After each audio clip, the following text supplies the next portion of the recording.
government issued a circular on March 28, 2020, notifying that all contributions to the PM CARES Fund qualified as eligible CSR contributions under Item 8, Schedule 7 of the Companies Act.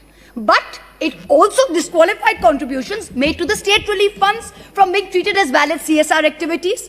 But this was earlier expressly permissible under Schedule 7 of the Act of 2013. So unfair treatment of identical contributions to the PM CARES and to the state relief funds is against public interest, is against public policy. It completely disincentivizes corporate contributions which the state governments would otherwise have got. It creates an unfair, unjust and discriminatory distinction against the state and chief minister's relief funds in favor of the PM CARES funds. The Honourable Minister, while introducing the bill yesterday, read out a long list of school children and pensioners who had apparently readily and happily given away their meagre savings to the PM CARES Fund. But the Honourable Minister was strangely silent on the 38 PSUs that donated more than 2,100 crores to the fund. Almost 70% of the fund's corpus comes from 38 PSU donations. These are public sector undertakings, share capital subscribed to by the Government of India out of public money. Without an audit, the conflict of interest is writ large for anyone to see. I hope you remember that the Prime Minister's office, in response to an application seeking disclosure of the incorporating documents of this trust, had said this is not a public authority, hence it's not open to RTI. But the very legislative intent behind Section 135 of the Companies Act was to encourage companies to use CSR funds for local welfare activities for local communities in areas of operation. But the PM CARES Fund diverts those very funds away from local communities into this dark hole where not even a speck of light can enter. Coal India has committed 221 crores to a fund while it cannot contribute to the state relief funds of Bengal and Jharkhand, where it is 90% of its operations. ONGC has mentioned that it has offered funds from its CSR budget for the year, even though the allocation is not yet determined. Power Finance Corporation contributed 200 crores to the PM CARES Fund, even though its entire CSR allocation is only 150 crores. It's almost like the courtiers of the emperor competing with each other to give gifts to the emperor with public funds.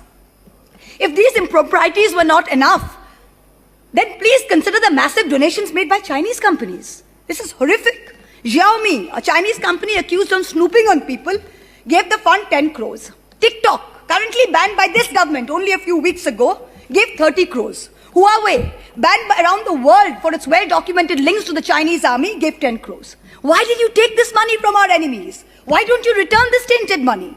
I'm sure no dying Indian would want to be on a ventilator paid for by enemy money at this time. Would they? Right. I ask you, you say you have put 2,000 crores towards the purchase of 50,000 ventilators. Please lay on the table of this house how many ventilators have been physically delivered, to which hospitals, to which states. Also tell us the manner of procurement. The way airwaves and the way airports are sold in this country to crony capitalists, I hope this procurement was not done by those same individuals. This is a question that we need to ask. And the dangers of these unverified foreign donations are amplified by the fact that the PM CARES Fund is exempt from FCRA regulations, even though it doesn't meet the precondition of a body whose funds are audited by the CAG. You are bringing the PM CARES Fund under the ambit of the same clause that governs the Prime Minister's National Relief Fund, the existing fund. What is the need to institute a new fund where one exists?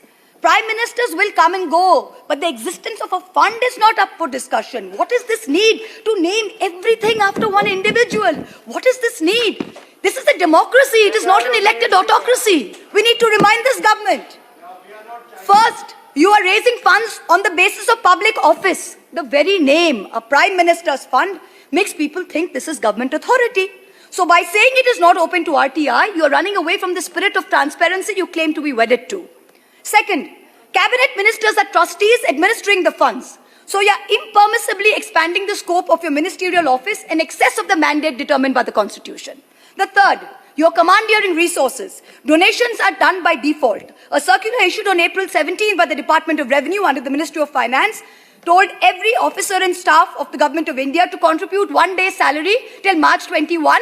This would be deducted. If they wish to not donate, they should put this in writing. Tell me, in this atmosphere of fear and vengeance currently prevalent in this country, which bureaucrat, which public officer